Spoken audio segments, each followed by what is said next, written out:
Hello, this is Lucretia with the Calm and Confident You podcast. It's been a while since I made an episode. Boy, wow, I have been caught in a swirling whirlpool over the past few months. And this is as I work to transfer from 3 main online platforms to just one platform which does everything that the other 3 do. It's like learning to steer a ship in turbulent waters while building the ship at the same time.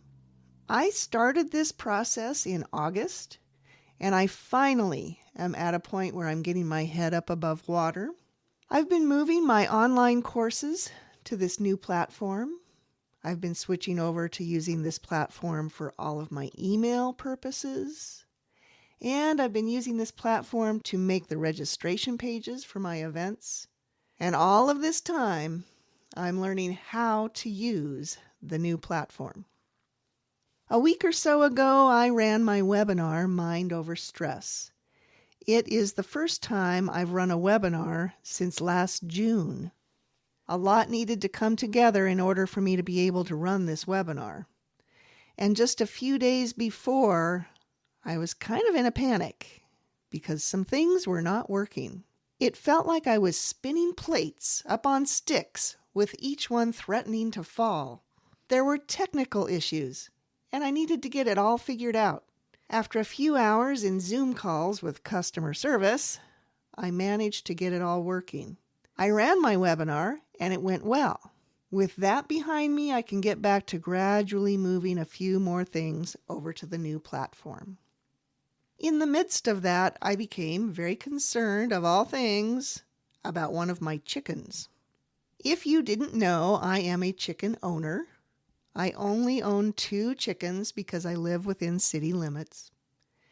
That makes it easy in a lot of ways to take care of them, but it also means that I notice everything that is going on with them.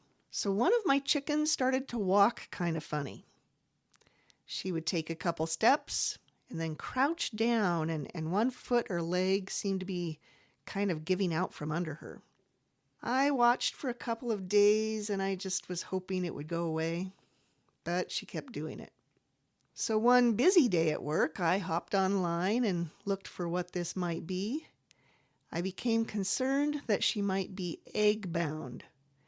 And it turned out, unfortunately, that this doesn't usually resolve itself. The chicken needs help.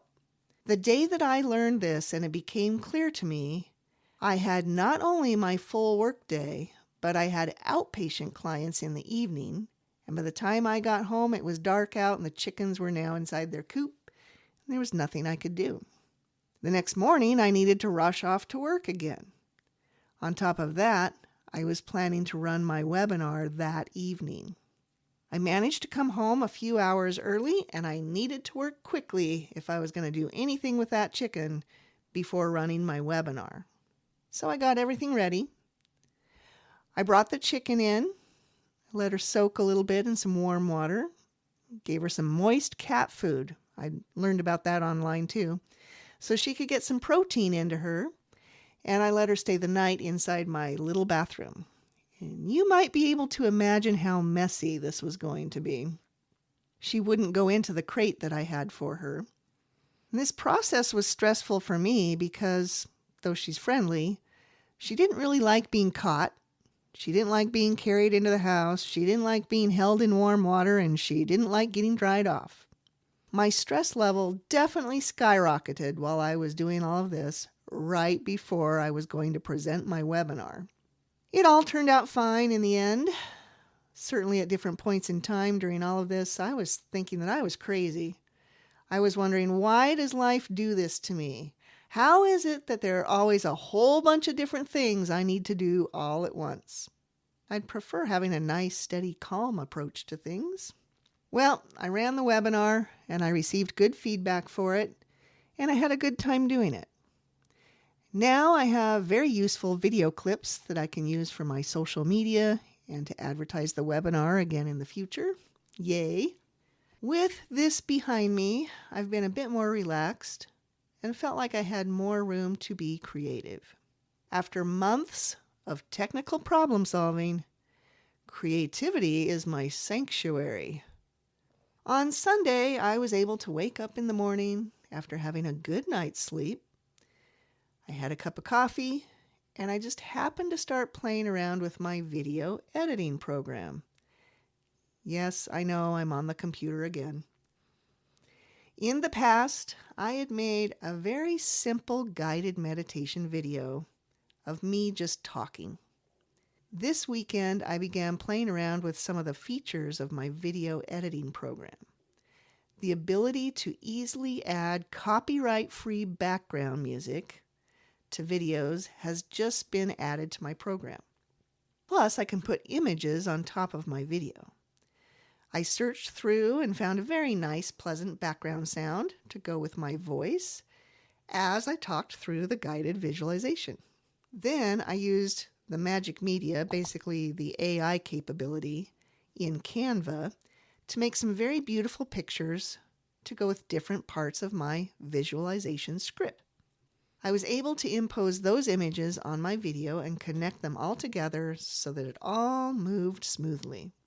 After all of my editing and getting it just right, I posted it to my Facebook group, my Facebook page, my Instagram, and I uploaded it to YouTube. All of this took me most of the day. I did go to the gym for a while in the middle of it, and I picked up groceries, but the video editing was the focus of the day. And I really like how I spent my time very much.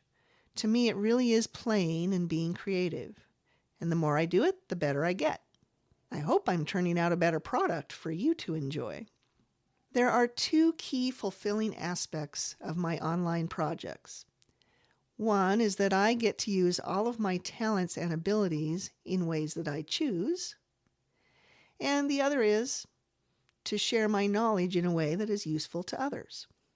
I use my abilities in ways that interest me, which adds to and complements the things that I do in my regular workday. I can take these things in the direction that I want to, and the only influence is whether my audience likes it, views it, and gives me the feedback to keep doing more.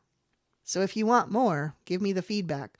I also get to share my knowledge so that others can learn skills that they can use independently. I do like being a counselor and having people talk with me and go through the therapeutic process with me. I also want people to develop skills to be able to manage their emotions or their stress or big transitions in a confident manner on their own. We all get stressed and overwhelmed just like I did earlier in the week in the lead up to my webinar. But we don't need it to derail us. During the time that I was highly stressed and trying to figure out problems and have it all fall into place, I did know that I was capable of figuring it out. I just needed to keep going. I think that is what I'm wanting to pass on to other people. My goal as a counselor is to see my clients grow in their confidence and their skills, their insight, and their ability to make choices in their own best interest. I think a counselor's job is to help people become more independent and capable. And of course, to help them improve their mood and manage the difficult times in life and the curveballs that get thrown at them. Life is always throwing surprises at every one of us, myself included. I hope as you follow me, you get to observe me practicing what I preach. I hope to be the lighthouse guiding others through their storms and helping them find safe harbors within themselves. If you liked this podcast episode, please subscribe to the Calm and Confident You podcast on your favorite streaming service. And check out my website, growingemotionalstrength.com, for my increasing collection of resources that I have available for you. And until next time, be well.